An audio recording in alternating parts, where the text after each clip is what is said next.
Bella Naija, in collaboration with the She Tank, launched a groundbreaking initiative on Saturday at Alliance Francaise, Ikoyi, Lagos, tagged Hermoneyherpower. I'm expecting a lot of beautiful things coming today. I mean, this is a women empowerment program which I represent very well.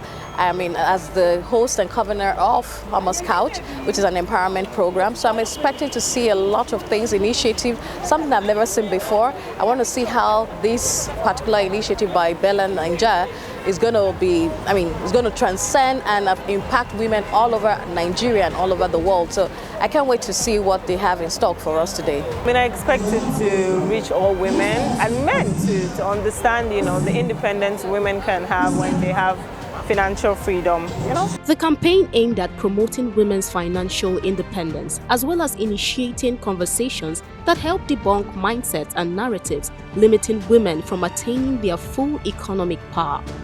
When you have money, you can make better choices with love.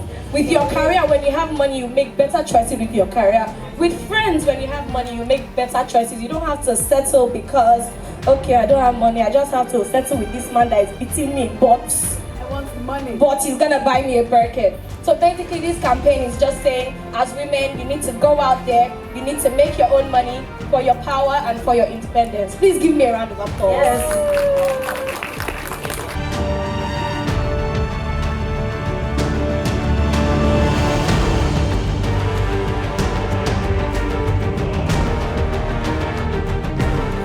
Thank you so much for coming out. It's been so nice to get to speak with some of you and that you took time out of your busy day on a very hot Saturday to come out. Thank you so much. So I am the founder of the She Tank, but most importantly, I call myself a women's equality evangelist. I think if you look at a lot of the issues that women face in Nigeria and around the world, they're tied to money. So you think about women, as the host mentioned, who are in abusive relationships. Many times they stay because they do not have the resources to leave. Or you think about girls in rural areas who can't go to school. We know that if their mothers had money and had a say in the home, that they would go to school. So those issues matter. But it's also connecting the dots around trends we see. So for example, things that we think about, who should do the work in the house. Many times we don't challenge that norm, that mindset, and we don't understand how that ties to broader things. So for example, data shows us that women do 2 or 3 times more of the housework, from childcare, cooking, cleaning, taking care of elderly relatives in the home, than men do. And we never question that, regardless of the circumstance. And what we don't think about is how that often leads to women not being able to participate in the workplace in the same way their male peers are.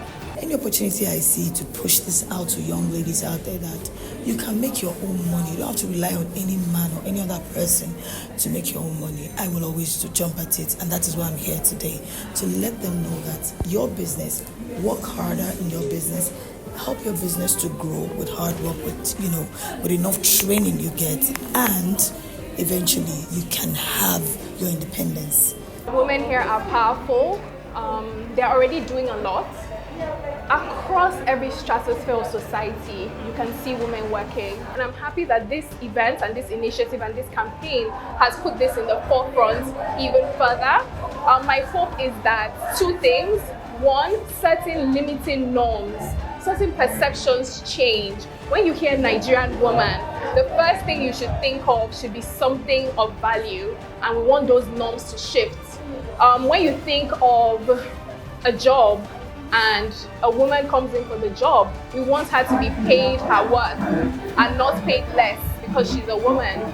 Blessing Omako, in partnership with Uche Pedro, the founder of Bella Naija, and Dr. Busola Tejumola of MultiChoice, came together not just to organize the event, but to serve as key voices in driving home conversations that further champion the economic empowerment of women.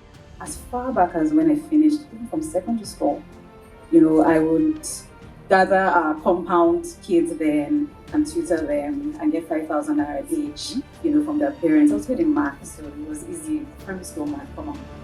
And I just developed that mindset from when I was very young. So I've always had that mindset of making your own money, because like you said, when you have your own money, you can do more. You can dare to dream. If they say we have a problem, my first question is, can money solve it? if money can solve the problem, it is not a problem. So just leaving this now, just saying that women and everyone needs to have a healthy relationship with money and a healthy mindset towards money. Aside the sensational music,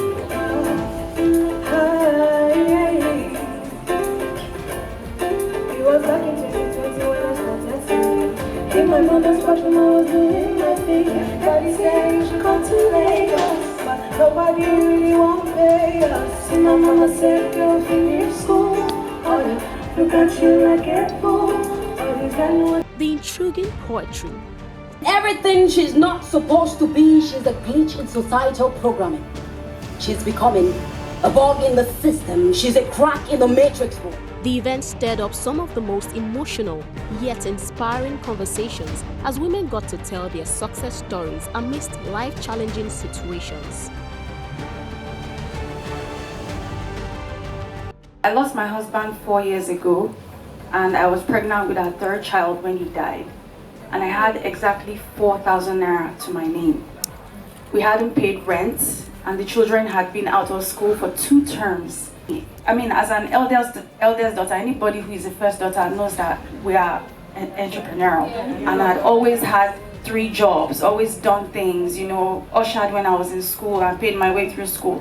So it wasn't difficult to begin to think of how to make money, but there's this societal stigma with widows. They just gather them in a room, give them Indomie and rice every December, bye-bye, but that's what my foundation is trying to alter. I had people advise me to just get one older man to marry you so you can take care of your children.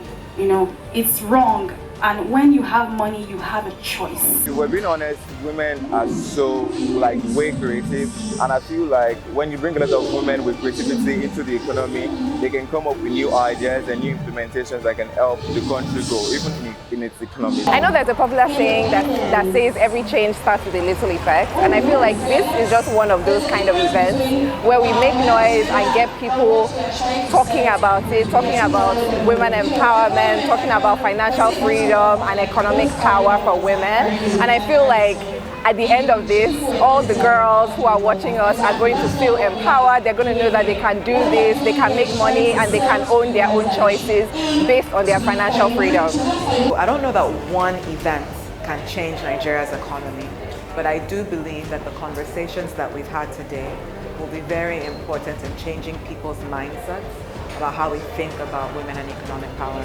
Hermoneyherpower campaign marked a turning point in the lives of women with so much potentials, yet limited opportunities and resources to actualize their dreams through reorientation from top successful women leaders and inspiring stories from women who blazed the trail despite limitations. Till we come your way next time, stay tuned for more insightful coverages and events from The Guardian TV.